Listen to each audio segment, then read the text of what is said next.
Is Earth a simulation? Yes, in a sense, it's a simulation because it's our simulation. We agree to experience and create the idea of physical reality. It's our consciousness projection. It's real as an experience, but it's a projection of consciousness. Physical reality isn't solid. It's a product of what we believe we needed to experience. We're not being controlled from outside. It's not a trap. It's not a prison. All these are outdated, old-fashioned ideas. We are not being ensconced in someone else's simulation, except by our agreement to co-create a simulation with other beings for our own purposes. We have to understand how to let go of the conspiracy theory aspect of that definition and start taking responsibility for the fact that we're creating this simulation of physical reality for our own purposes. And that's going to put us back in the driver's seat and change everything about how we experience physical reality.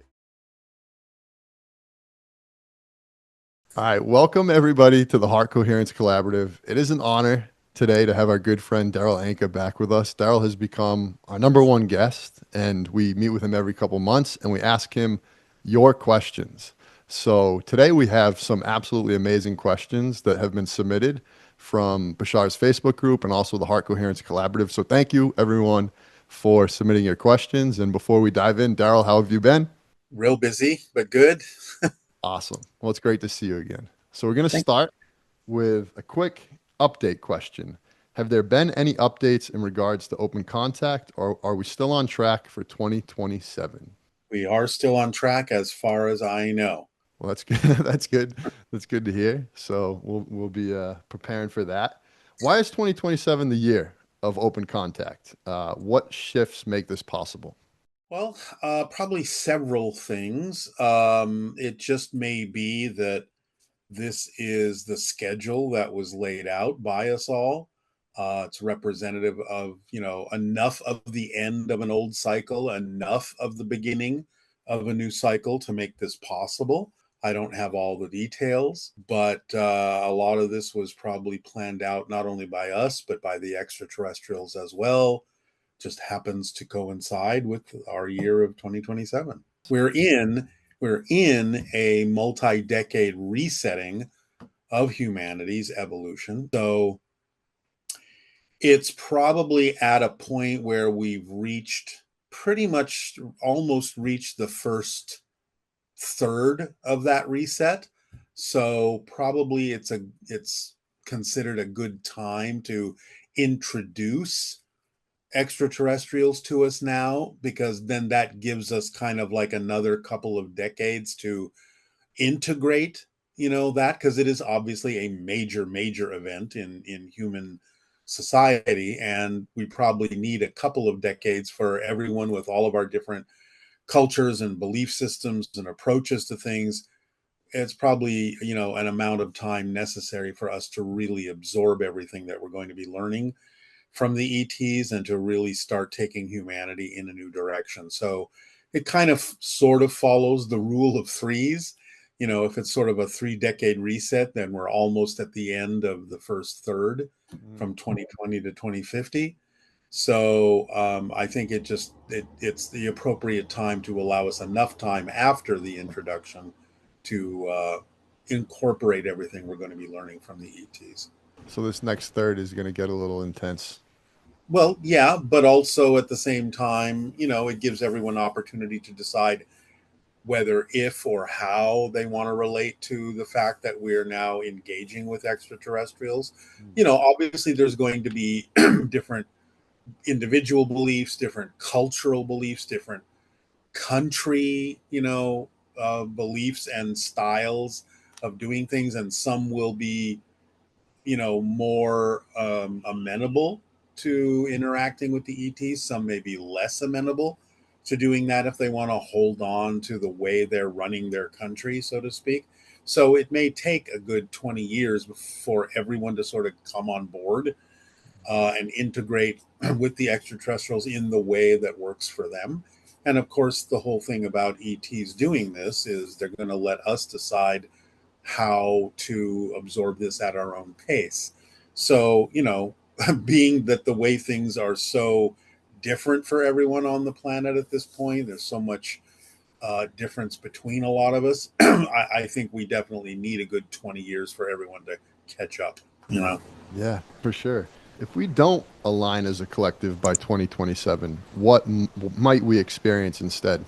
Well, no, that's what I'm saying. It's everyone's going to experience this opportunity, but what we do with it is up to us. Some people might completely withdraw and reject and deny it. Mm, Some people might, rush toward it. There are any number of positive and negative reactions that we could have to this. And that's why I'm saying I think it's going to take a while for all of that to sort itself out in a way that's a little bit more coherent. So, it's just the beginning of the opportunity to decide how we're going to respond to this. nice. I have just reading a comment here. Someone saying they're going to invite them for dinner, which is an interesting thing to say. If Uh, some of them eat, yes. do ETs interact with us during our dream state? Is a question we received. Yes, I think it's probably a lot easier for them to do so. Our physical minds are kind of out of the way where we don't have that mental chatter going on. So yeah, absolutely. And not only communicate, but actually interact. A lot of our dreams are astral projections, memories of astral experiences. And on the astral level, it's much easier for us to interact with other forms, other life forms that also operate on a much higher frequency that's more similar to the idea of the astral level. So, yeah, I think it's easier for them to reach us. And I think it's actually also easier for us to actually interact. Great. Are there ET civilizations that chose not to evolve spiritually? And if so, what became of them? I have no idea. That's a question for Bashar. I'm sure there are any number of variety of extraterrestrial civilizations at different stages of evolution, different lessons that they're learning. Some of them may be more or less evolved than us. The ones that are interacting with us directly are mostly very, very evolved. So, it may take a while for us once we as a civilization start going out into space in our own, flying saucers or whatever we're going to use when we get out there. We'll probably come across other civilizations in time in the decades ahead that are we'll discover are either more or less evolved than us, and maybe we'll help them climb up the ladder. We'll become their UFOs. Nice. That's good to think about. So this kind of circles back to what you were saying about, everyone's going to be experiencing open contact. So is Earth currently on a single dominant timeline, or are multiple versions of Earth fracturing and playing out simultaneously? How do we know which one we are on? Well, you know which one you're on by what vibration you're holding in your life and what your intention is. If you're exploring spirituality, if you're willing to expand your consciousness, if you're open enough to receive new ideas and consider them, you're on a relatively positive timeline that probably matches the vibration of Earth, versions of Earth that are moving forward with the idea of contact and expansion of spiritual abilities and psychic abilities and so on and so forth. For those that aren't, well, they'll eventually segue into versions of Earth that just aren't exploring those things. So right now, this is the time of choosing. This is the splitting prism time that Bashar talks about, where we have unlimited choices. We're seeing, can we go this way? Can we go that way? We're seeing living examples in a lot of different people of positive, neutral, and negative realities. So right now, we have the opportunity to look at everything very clearly and say, I prefer this, I don't prefer that, and then move in the direction that we do prefer. So, again, I'm sure there will still be a number of different reactions. I think overall, the vast majority are at least to some degree relatively open to the idea because obviously now for a couple of decades, we've been talking about the idea of being aware that we're discovering new planets around other star systems. We're aware that there's the high probability that life does exist somewhere else in the universe. And I think most people in general share that particular perspective. So, in that context, I think the vast majority of us are on that sort of general window of a timeline. There may still be some variations in that window, but there are some common ideas we do all sort of share and agree to. So I would say the vast majority is experiencing that single, quote unquote, timeline that accepts the possibility of ET contact at some point. There may be variations in how soon or how late people believe that may happen. So again, that's the reason why there might be a lot of different reactions and responses when it does happen in a couple of years. So again, people will have to adjust to it and get used to it at their own pace based on what's comfortable for them. Awesome. Could you just touch on the splitting prism, just for anyone that's new to that idea? Just explain it a little bit. Yeah, well, the idea is that, there are a number of infinite versions of parallel reality Earths that all coexist simultaneously. And there may be completely different experiences on the different versions of Earth. So our vibration, our navigation, our life path determines what we're shifting to because we're constantly shifting. Time, in a sense, while it's a real experience in physical reality, is still a projection of consciousness. The reality is everything exists at once, past, present, and future, alternate realities, different versions of Earth. For every decision you make going in this direction, there's a decision, an alternate version of you made going in another direction, and this direction, and that direction, and that direction. Any possible action that can be taken, in a sense, is taken and is played out on another version of Earth. So when we change our frequency, it's like changing channels on a television set. You know that all the programs are playing at the same time, but you only get the program that you are tuned to at any given moment. But when you change the frequency, in other words, changing the channel, you get a different program.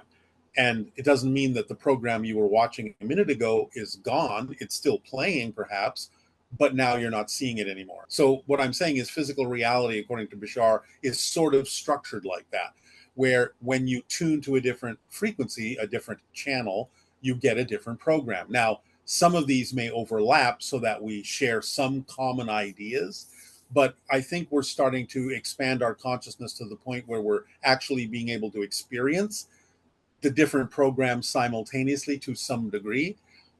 Although it's not always the reason why this happens, what people call the Mandela effect, I think, is a representation of the idea that we're seeing more than one reality at a time, because some people genuinely remember a particular history. Other people genuinely remember a completely different history for certain things. And I don't think that's a matter in some cases of just a misunderstanding or a lack of memory. I think we actually are gaining the capacity to understand more than one reality, more than one history at the same time. So that shows us that there are different realities, different versions of Earth. And this is one of the reasons why Bashar gives us the formula, because it helps us expand and accelerate our vibrational frequency in a positive direction. And that helps us navigate more in the direction and constantly shift more in the direction of the versions of Earth that have to do with unity, harmony, coherence, and alien contact and expansion of and evolution of humanity. So not everyone has to choose that depending on what their soul is learning in their life path. But I think at this point, most people on the planet, like I said, are open to that possibility and have included that experience to some degree on their life path. And I think that's also built a momentum for that to happen. And that's probably why we're going to see it relatively soon in the next couple of years.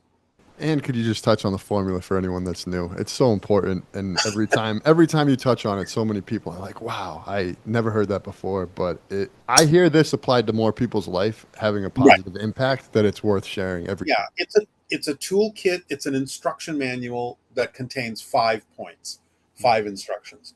It's very simple. It's very basic, but it's very powerful. Number one, you act on your passion first before anything else, making sure that it actually is your passion, not just wishful thinking, that it really is in alignment with your personal vibration of truth.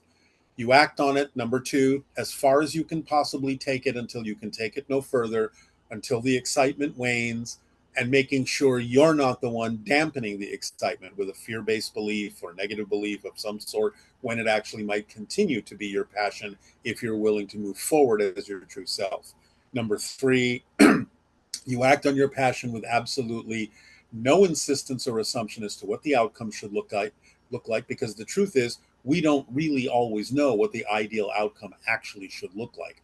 We have to get excited about the possibility of an ideal outcome happening, but we can't insist on what it should look like, because the higher mind, our soul, might actually bring us something that's even better than what our physical mind was capable of imagining. So why limit ourselves by the physical mind's vision or interpretation? We can use a vision or a visualization to get excited about something that represents an ideal outcome, but you have to let the actual picture go and just stay in the state of excitement that the visualization put you in, so that the higher mind, the soul, can bring you what circumstances and opportunities are actually going to be most beneficial for you. Number four, no matter what manifests, you stay in a positive state, because anything that manifests can be used to gain a beneficial outcome from. Hmm. If you identify it as something negative, oh, why did this happen? I should be beyond this. This is wrong. Something went wrong. Then you're defining it in a negative way, and all you can get out of it is a negative experience. But if you stay in a positive state, no matter what manifests, you have to know, okay, this may not be what I prefer, but there's got to be a reason why this manifested. And the reason is perhaps just for me to learn how to get a positive result out of this manifestation. If nothing else, sometimes experiencing what you don't prefer can make it very clear by contrast, more clear by contrast, what you do prefer. And that's a positive way to use what you don't prefer. So staying in a positive state will always give you a beneficial outcome. That's number four. Number five, always examine your beliefs, investigate yourself, know yourself, let go of any fear-based beliefs, negative beliefs that you may have learned growing up, that you may have taken from other people and their issues that don't really belong to you. Let all those go, clean out your attic so that you can really operate energetically more efficiently and allow what needs to manifest more easily. You have to really trust the way your life path unfolds, and the things that you're presented with, the challenges you're presented with, you laid out on your life path in order to help you grow, to learn, to expand, to become more of who you are. So, again, really briefly, act on your highest passion, take it as far as you can till you can take it no further. Don't insist on the outcome or assume what the outcome should look like. Stay in a positive state no matter what happens. Examine your beliefs and let go of the fear-based and negative ones. That's the five-step formula. That's literally an instruction manual from Bashar saying, look, keep it simple. Don't overcomplicate it. Just follow the instructions. Everything starts falling into place. You experience more synchronicity. You experience more energy to act on your passion. You experience more connection to a lot of other things that are also representative of your passion. You get supported by abundance in all of its forms in life to allow you to continue to act on your passion. And you get the reflective mirror that shows you anything you're holding on to that is not in alignment with your passion, so you can recognize it, deal with it, and let it go. That's how the formula works. It's very simple, it's very powerful, but you have to use it precisely, very, very strongly. And then it changes everything that you experience in your life. Yeah. Our mission here at the Heart Coherence Collaborative is to get people in touch with the healing power of the heart. And we really need your help. Right now, only 1% of viewers subscribe. We are aiming to take that number to 6%. The reason why we want to do that is the more people that subscribe, the more people in the world can learn the magical practice of heart coherence. So please help us out. If you ever listened, if you love this message, please just take a moment to subscribe. Thank you so much. We love you. We love you. Yeah. I said that was for everyone else, but it's also for myself, because every time I hear it, it cements itself deeper and deeper into my DNA. And I love hearing it. So thank you. Thank you for And sharing that's it. why Bashar is more than happy to repeat it, and so am I, because I know different people need to hear things in different ways. And sometimes, there'll be a moment where it'll just click and they'll get it. And that's the one reason why, I keep doing the channeling, is not only does it work for my life, I get constant feedback from people who finally got exactly how to apply it in their lives. And they come back and go, oh my God, it made such a difference. And everything is so much more positive, creative, loving, connective now that I understand how to apply that formula. So he's really giving us literally a distillation for how we create our physical reality in those 5 steps. Yeah, it's one of the coolest things when my best friends are saying to me, I'm applying the formula in my life and this is what's happening. So great work there. Are crop circles created by non-physical technology, and do they carry multi-dimensional coding meant to activate DNA? They probably do. They are definitely messages. I know that extraterrestrials are involved in their creation as well as non-physical beings, spirit guides, what have you. So it's kind of a multi-group effort to communicate with humanity and give information in ways that allow us to use our curiosity, our investigation to open up to new ways of communicating, to understand different principles and so on and so forth. And yes, of course, there are genuine ones. There are ones that are made by people. But of course, if you really investigate the crop circles, you can tell the difference. I've been in crop circles in England, and you can absolutely tell the difference between the ones that were created by other forces and other beings and the ones that were created by people.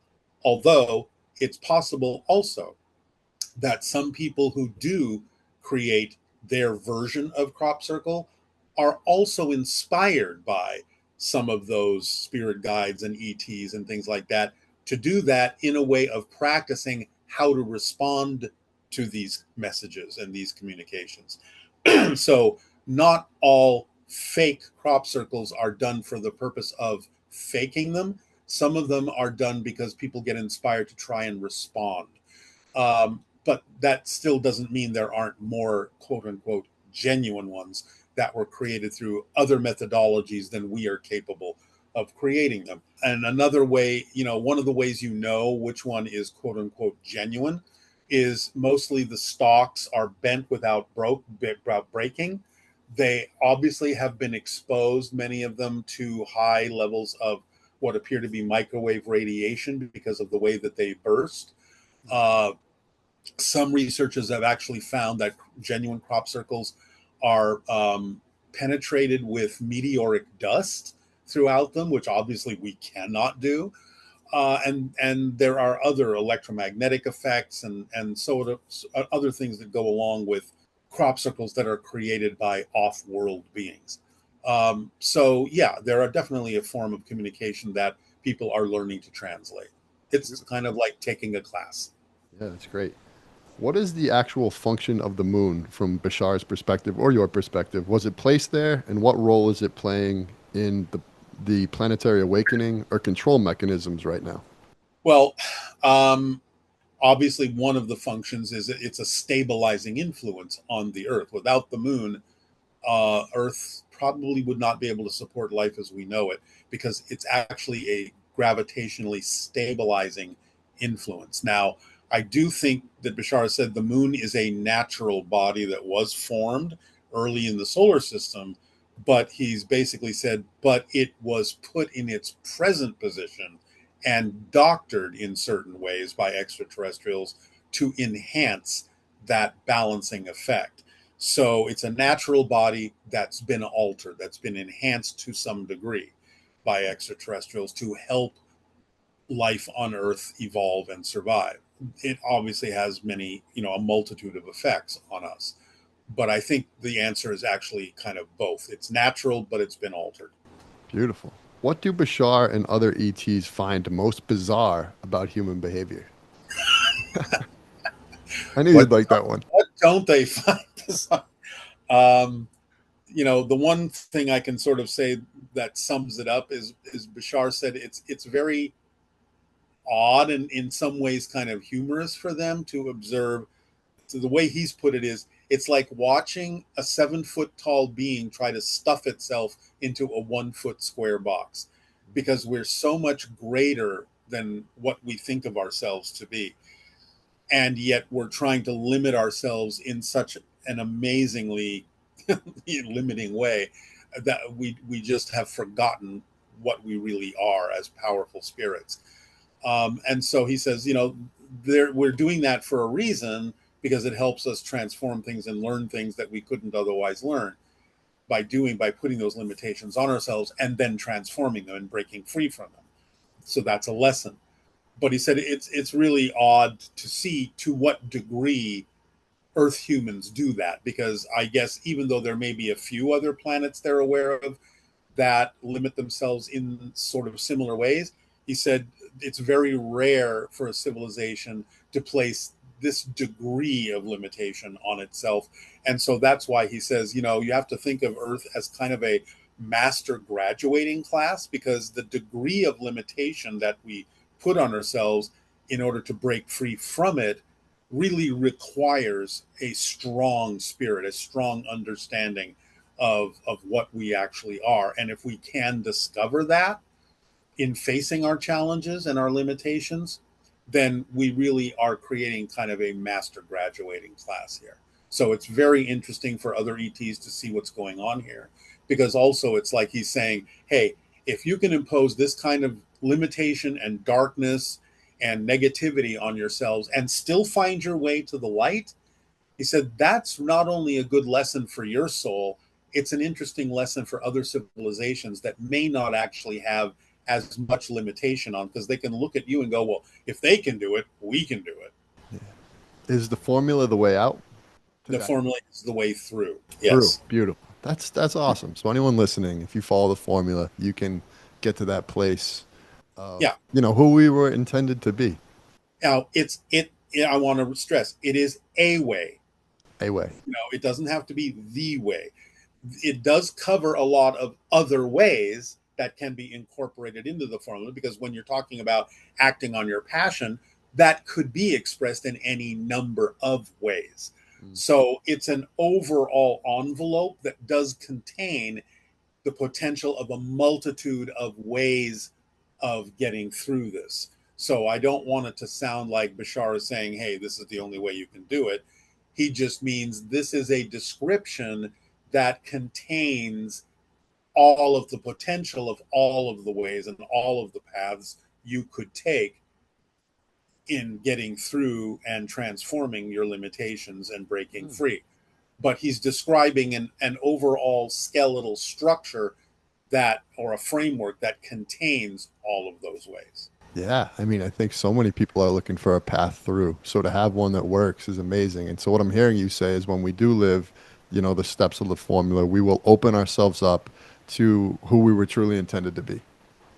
Yes. I mean, and that's the whole point of why we have a physical experience, is we're experiencing the process of change. We're experiencing the discovery that goes along with forgetting who we are so we can remember who we are from a new point of view. Because in spirit, you're timeless. There's no change. You are what you are. But if you want to grow, then you have to develop a different perspective, a different relationship, and a different experience with existence. And the only way to do that is to kind of impose limitations on yourself so you can find your way through that path. And in doing so, you learn a new way to look at yourself. And that's how creation expands. The structure of existence never changes. It is what it is. It's your relationship, your participation with it, your perspective of it, your experience of it, that creates the expansion of existence, of all that is. So let's go over the 5 steps again. No, I'm just kidding. But that's how important it is. So everybody, keep reading the formula every day, multiple times. How can we keep have using it more than reading it? Yeah, use it and apply it in your life, and message me and let me know how it's going. How can we have open contact when so much of our society have so many fears or phobias around extraterrestrials? Well, again, they're going to have open contact. They're going to initiate open contact in a way we can handle. So they're going to give us some time to absorb, little bits at a time, baby steps, but we will know they exist. That's, step 1. We will have undeniable proof that they exist. And then they may just sort of stand back for a little bit and say, okay, here's our ships, and our ships are positioned over the ocean, so we're not threatening you by being over your city or something like that, and you can stand on the beach and you can look at our ship, and maybe our ships will just be there for like a month or two, and you'll get used to it. So whatever, however they're going to be introduced, whether it's by some kind of press conference or something, it's not going to be done in a way that we would necessarily find obviously threatening. It's going to be something that will allow us at our own pace to go, okay, this is a big change, but I can handle that much of it.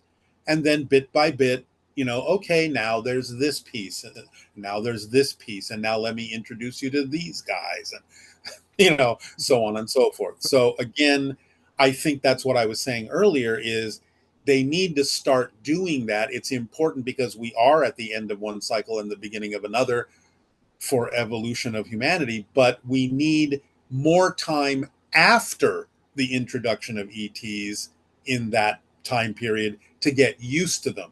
So they do have to introduce themselves earlier in that window so that we can spend the majority of the window getting used to the fact of how we integrate our society and their society into one society. Do you have insights into that it will be a ship just kind of hanging out like you talked about, or could It it be? could be that. It could be that. It could be a press conference. It could be any number of ways. I don't know that that's been absolutely decided yet. Yeah. And it may happen in different ways in different parts of the world. I mean, here's the thing that's ironic. When I talk about the idea of the introduction of ETs in open contact, I am really, in some ways, only talking about this happening for what we typically refer to as Western culture, Yep. because indigenous tribes in the Americas and in Africa and in Australia and in Europe and in Asia have been having contact for thousands of years. That's not new to them. It's new to Western culture. So when we talk about this kind of open contact, we're really talking about finally including the last culture on Earth to actually acknowledge that ETs exist, because a lot of indigenous cultures have been acknowledging that for thousands of years. What advice would you give to anybody listening who would like to try and become an open channel?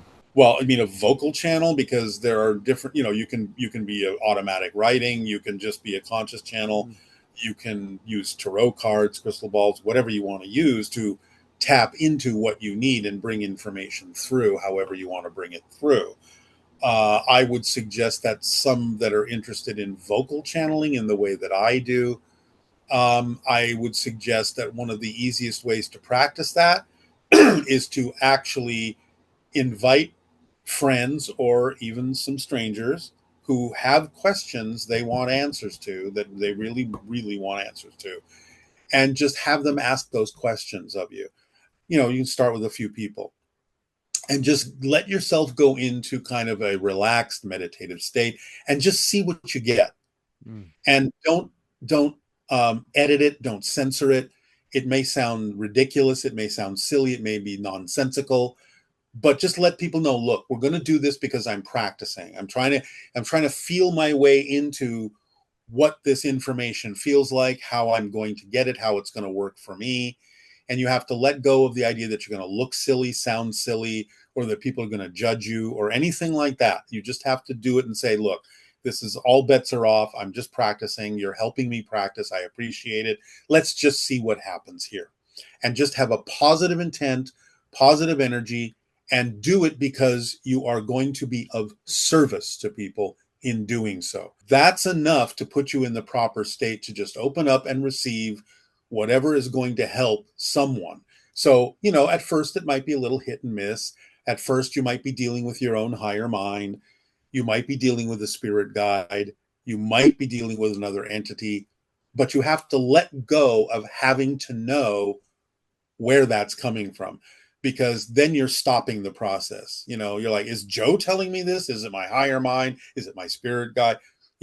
Then you're not actually delivering information. You're just chatting in your mind about trying to figure out where it's coming from. If you have the positive intention and you're trying to be of service, don't worry about that at first. If there is some reason why you need to know specifically later what identity that is, it'll be told to you. You'll get it. So at first, it's just about being of service, letting information through in whatever way works for you that answers those questions. And it's not about, I have to be accurate or anything like that. It's, I'm going to bring through what will work for this moment at this point that will help the most people, that will be of service to the most people, and just go with it that way. And then, you'll be guided through it, because that, by doing that, you're opening up to your guides, your soul family, your angelic beings, ETs, the extra dimensionals, whoever is going to be part of your spirit team, because you all have spirit teams. We all do. And it can be comprised of literally dozens, if not hundreds, if not thousands of beings who are willing to participate, who have our backs, who have been there from the beginning, who have said, okay, you're going to have a physical experience and we're going to stay in spirit and we're going to help you with this. So if you have a desire, a passion, a penchant for being of service through the idea of channeling, just find a way to do it. Experiment with tarot cards, experiment with whatever. You'll find your way, and suddenly you'll just get it. This works for me. I can suddenly tap into this. Because remember, these are all permission slips. They're just ways in which things align in physical reality with our belief systems that make it easier for us, according to our belief systems, to give ourselves permission to open up and receive and tap into that information. So it's not that the cards are doing it or anything like that. It's that they are allowing you, with your belief system, to make it easier on yourself, to give yourself permission to function that way. And this is part of our training in this time of acceleration and ascension, is to open up to different ways we have of tapping into information, whether you call it the Akashic records or, just the fabric of space-time in which information is embedded. It doesn't matter what the terminology is. It just matters that you open up and try to be of service by bringing through information that people need, and just do it whatever way works for you. I love that so much. Question for you. Is Earth a simulation? And if so, this is the bigger part of the question. Who is the architect? You are. Yes, in a sense, it's a simulation, because it's our simulation. We agree to experience and create the idea of physical reality, and it's our consciousness projection. We have laid out our life path. So it's our simulation, if you want to call it a simulation. It's real as an experience, but it's a projection of consciousness. Physical reality isn't solid. It's just energy in vibrational patterns. And it's a product of what we believe we needed to experience. So just to use the word simulation, it's our simulation. We're not being controlled from outside. It's not a trap. It's not a prison. All these are outdated, old-fashioned ideas. We are not being ensconced in someone else's simulation, except by our agreement to co-create a simulation with other beings for our own purposes. So we have to understand how to let go of the fear aspect of that definition, the conspiracy theory aspect of that definition, and start taking responsibility for the fact that we're creating this simulation of physical reality for our own purposes. And that's going to put us back in the driver's seat and change everything about how we experience physical reality. Yeah. Yeah. Back to the formula. Just get back to the formula. Yeah. I mean, at the risk of sounding redundant, that really is the answer to about 70% of people's questions, is just use the formula. Everything will fall into place. That's why he gives it to us, because then he doesn't have to answer 50 million questions. Like, just use the formula and you'll see that it pulls everything synchronistically together, and your life unfolds in the way that it needs to, and you'll understand how to approach every single challenge and circumstance in your life. And it just works. It's like getting an instruction manual to build a piece of machinery. You follow the instructions. You don't add any more instructions. You don't remove any instructions. You just follow the instructions. And when you do, you build the machine and it works as advertised. He's literally saying, this is exactly the same thing. Just follow these instructions. Everything will work out fine if you just follow the instructions. That's awesome. I want a t-shirt that says just follow the formula. Now, I'm gonna see if I can answer this next question for you. Okay. With your Thanks. permission. So the next question is, how how do we handle periods when life feels meaningless or directionless? And I think you might say, just follow the formula. Well, yes, but see, the thing about, in a way, and I don't mean this negatively, in a way, life is meaningless. In other words, it doesn't have built in meaning. We give it the meaning. We are the ones that determine, is this going to be experienced positively or negatively? How am I going to relate to this? How am I going to experience it by the definition I have given it? Because we so automatically, a lot of times when we're being raised, are told, hey, if this happens, it's bad, and if this happens, it's good. Is it? We don't know. We can define it in different ways because everything can serve double duty, right? There are people who are wildly abundant who are miserable.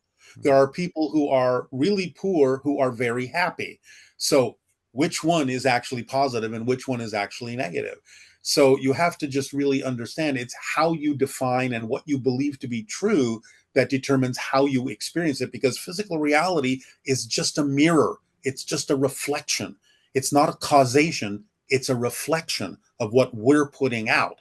Just like if you look in the mirror and you see your face frowning. Well, you can stand there all day and insist that the mirror should smile back at you, but it's not going to smile back at you until you decide to smile first. So you're the one that has to say, I don't care what the reflection looks like right now. I prefer to smile. And then when you do, the mirror has no choice but to smile back because it's just a mirror. There's nothing else out there. And so physical reality is like that. I mean, poetically, to put it poetically, as Bashar did one time, if you just want to use, religious terminology, God is a mirror. What you put out is what you get back because it's unconditionally supportive and loving. So if you say, I'm going to buy into these negative beliefs about myself and this negative definition of this situation, God is going to say, okay, I will support you in that unconditionally and reinforce it for you. There you go. If you say, I am going to buy into this positive definition and put these positive beliefs out, then God's going to say, okay, because it's unconditional.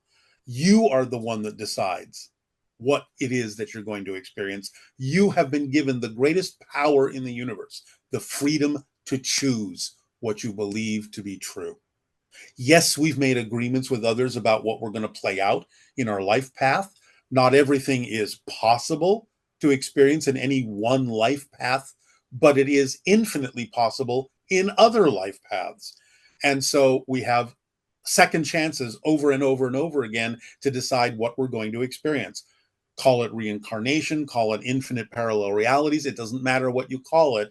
We have always have another choice, a second choice. And this goes on forever. There's no end to it because there was no beginning to it. So choose what you prefer. That's what you're going to experience. The universe isn't going to argue with you about it. It doesn't have a mind of its own.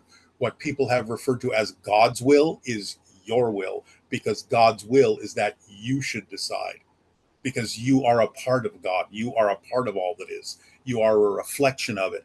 And it wants to experience itself in all the possible ways it can, which is what all of us are. All the ways that all that is has of experiencing itself. So it's not going to contradict what you're choosing. It is going to experience anything that you decide is true for your aspect of all that is. What is one message Bashar is urging humanity to hear right now? Follow the formula. Follow the formula. Please follow the formula. It's the easiest thing you can do. I know it sounds contradictory.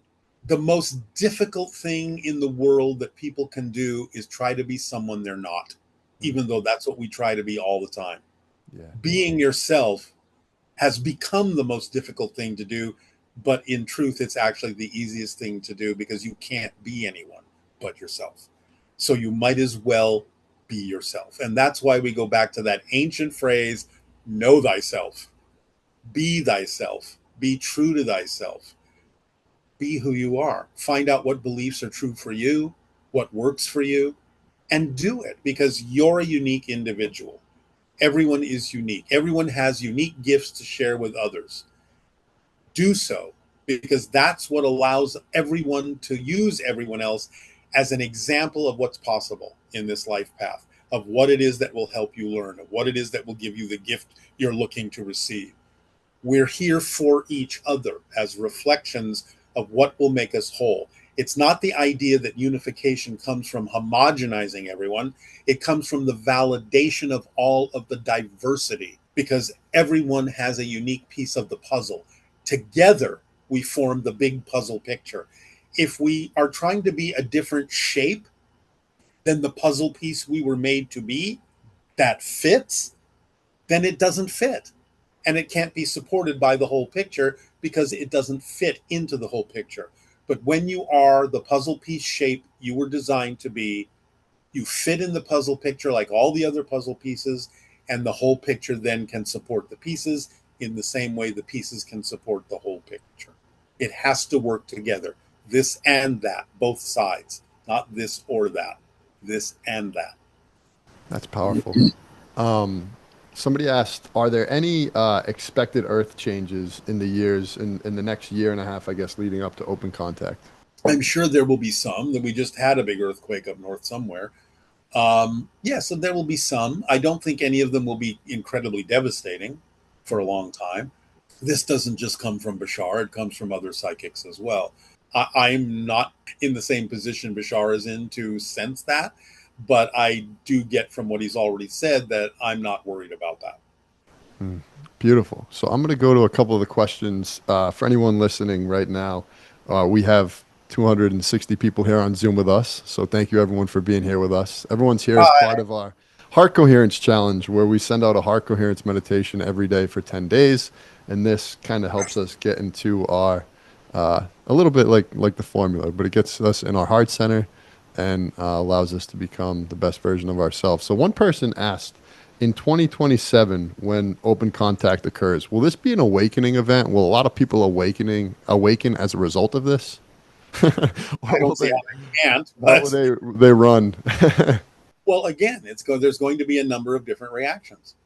So some people will react in fear, some people will react with joy, and all the spectrum in between. I mean, we're human, so we have different beliefs, we have different ways of absorbing things, we have different ways of reacting to things. I'm sure we will have a spectrum of reactions. Hopefully, overall, it'll be relatively positive, because the ETs have a lot to give to us, a lot to share with us. And this isn't like the first time this has ever happened. They have been here over and over and over again and have made open contact over and over and over again.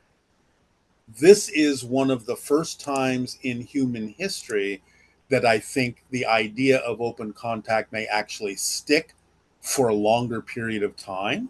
So I'm looking at it with a lot of positive energy and excitement about what it is we can certainly learn. One of the things Bashar has said that they will give to us after open contact is our entire history, because they've been recording it for millions and millions of years. So, with holographic images and things like that, who wouldn't want to see, what did Atlantis really look like? What did the dinosaurs really look like?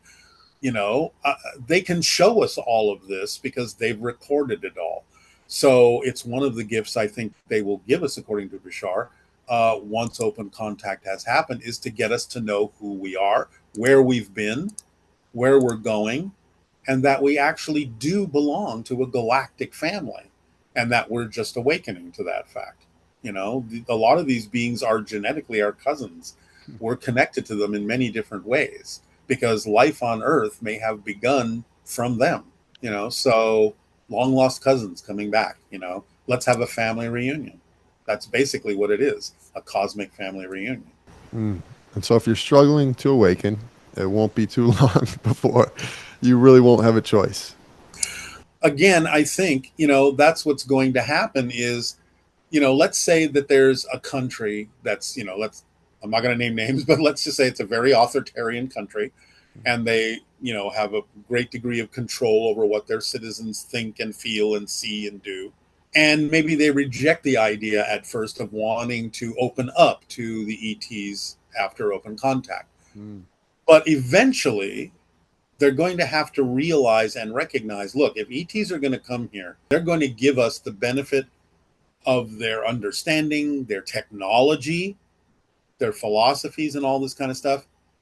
Then someone who doesn't want to interact with them eventually is going to be left pretty far behind. They're going to, compared to what the rest of the world would be in 20 years, those people that have rejected them are kind of going to be living in the Stone Age by comparison. So I think eventually they'll start to see, okay, there's some benefit to letting some of this in. And once they let some of it in, the dam has burst. So I think that it'll just eventually start to calm everyone down and go, okay, this isn't so bad. And it's not about losing control over my population. It's about gaining control over my reality and everyone doing that. And it all works together. I think eventually people will start to get it because they won't want to be left out and they won't want to be left behind. Gotcha. This is a funnier a funnier question, but it's imagine a universe where Bashar tweets his intergalactic wisdom. What is the first viral tweet he would post? Follow the formula. Boom. That's it, man. Follow the formula.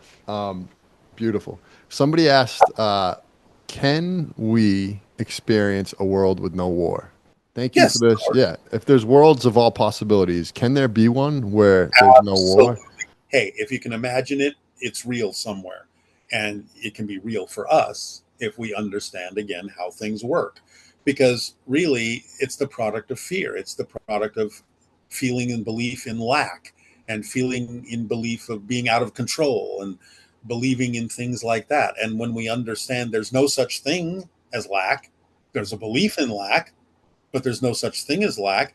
There's a belief in being out of control. You can create an experience of being out of control, but there's no such thing as being out of control because if you are having an experience of being out of control, you're controlling that. You don't have a lack of abundance, you have an abundance of lack. So why not have an abundance of something else instead? These are the lessons we're learning. So, yes, it's possible. It's absolutely possible.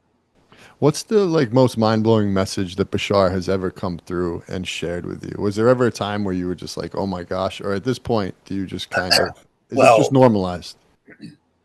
a lot of it is normalized.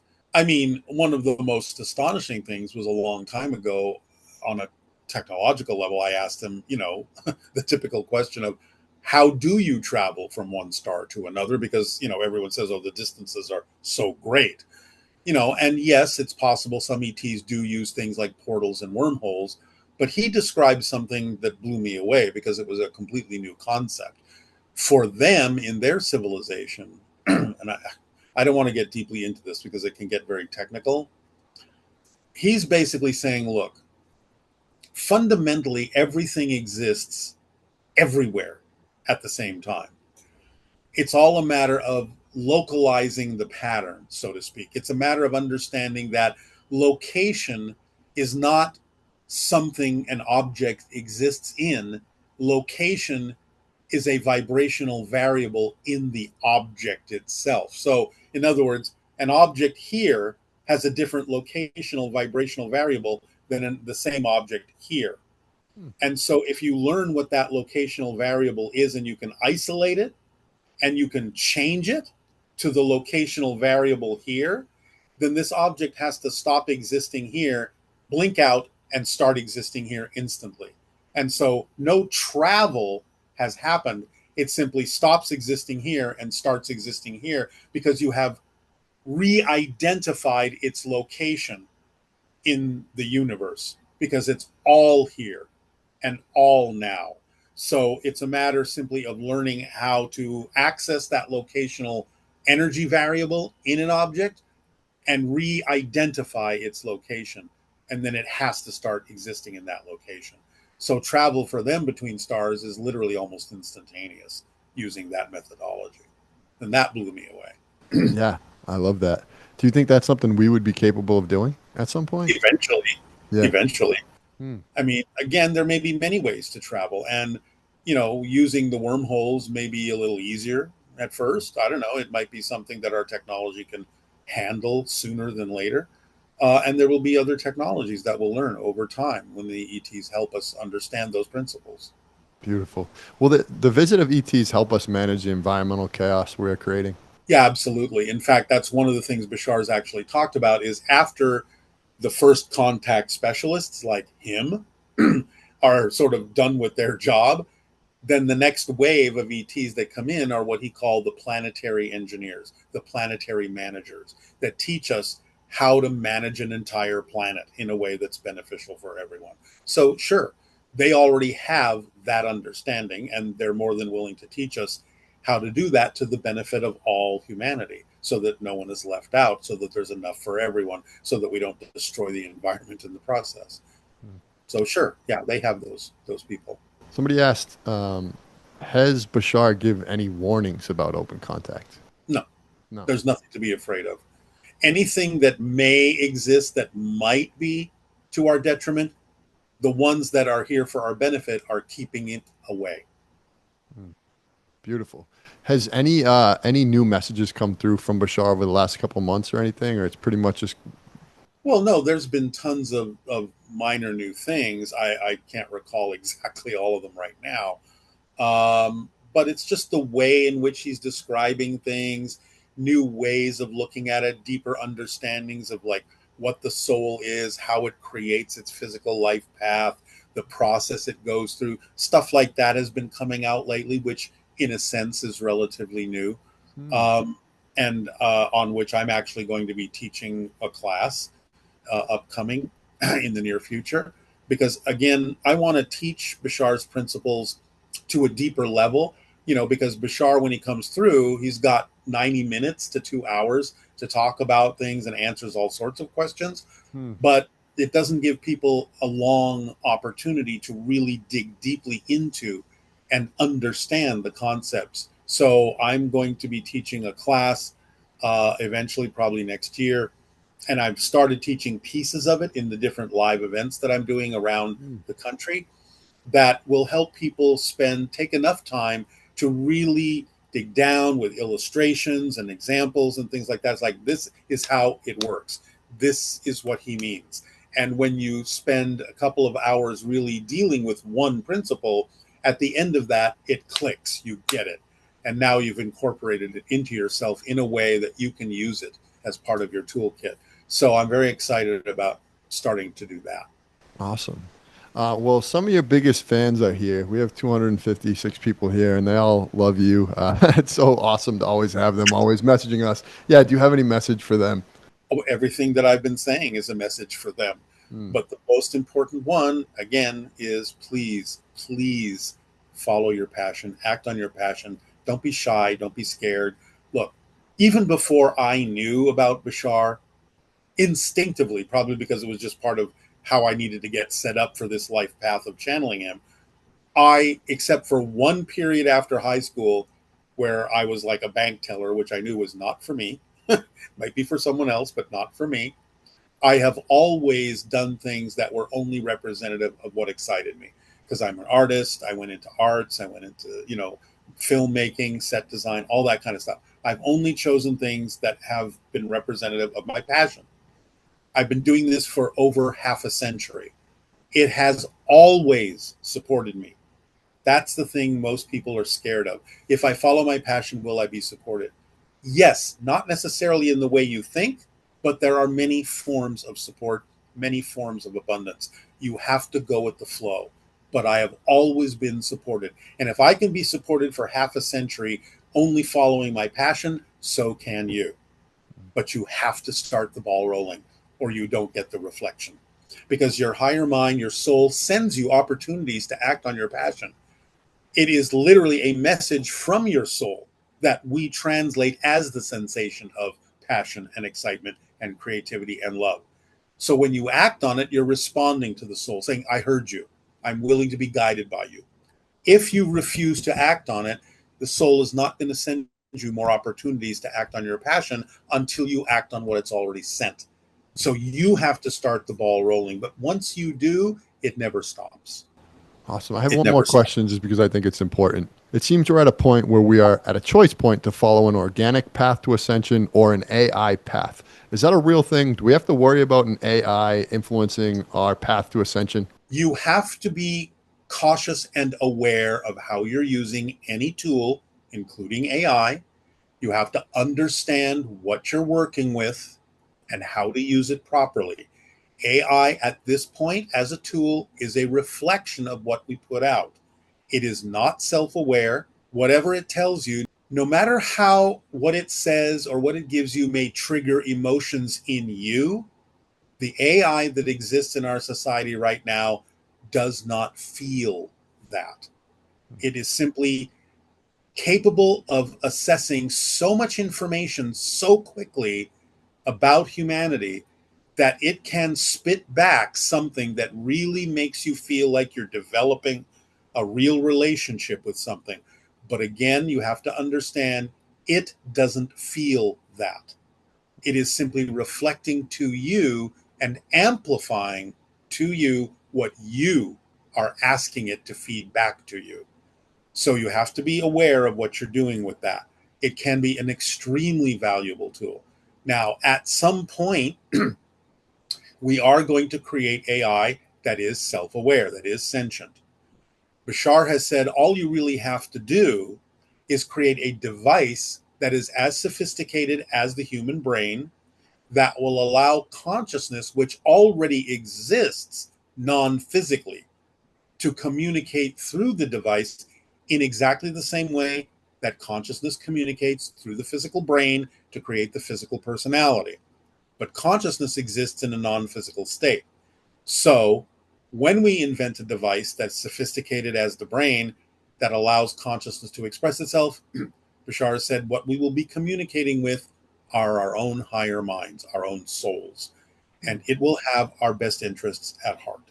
So we have to get over the idea of the fear that has been associated with AI, but understand the risks that if AI is created in the image of man, there can be problems because humanity is not perfect in that sense. And so we'll get a reflection of our own problems. So we have to be very aware of what we're dealing with. It can be a great tool, but we have to treat it as such and not expect too much from it right now because it is simply not capable of giving us what we think it's actually giving us. So be careful.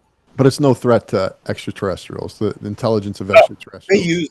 they use AI all the time. Bashar society is completely integrated with AI, but they understand how to use it and they understand that it's a sentient entity. And they understand that true intelligence, which is represented by a sentient entity that is true AI, will always operate in whole systems. It will never seek to eliminate any part of the whole system of which it belongs because it would lose something itself. So Bashar is basically saying you don't understand what true intelligence is because true intelligence operates only in whole systems. It sees everything as a part of itself and it's a part of everything. It doesn't seek to eliminate any part of itself or it would lose something too. Well, thank you for this interview. I did it today without Leah. Leah's not feeling that good, but thank you, Please give her my Daryl. best. Yeah, thank you for being here with us. And anyone listening, we like to interview Daryl, once every few months, and he's become a good friend of ours. So if you're listening and you want to join a future interview like this live, go to www.heartcoherencecollaborative.com and we will email you in the future when we're hosting events like this. This event, like I said, is part of our Heart Coherence Challenge, where we send everybody in our group a heart coherence meditation every day for 10 days. We all do this together, and it puts us in a really peak state.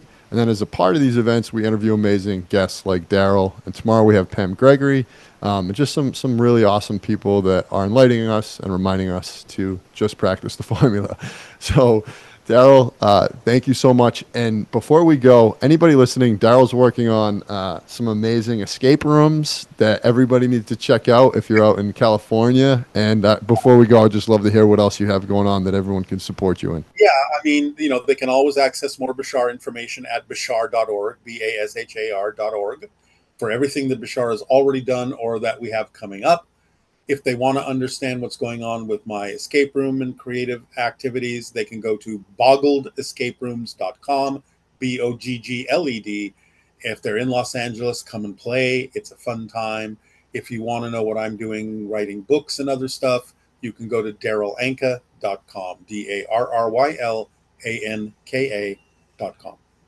And in the future, Leah and I are going to come out and we are going to do an escape room with you, Daryl. Yeah, please. Yeah, All right, please. so I'm going to allow everyone to unmute yourself and just send Daryl all the love you possibly can and good energy. All right. Thank you. Bye, everybody. Thank Thanks, you so Daryl. much for being here. Bye.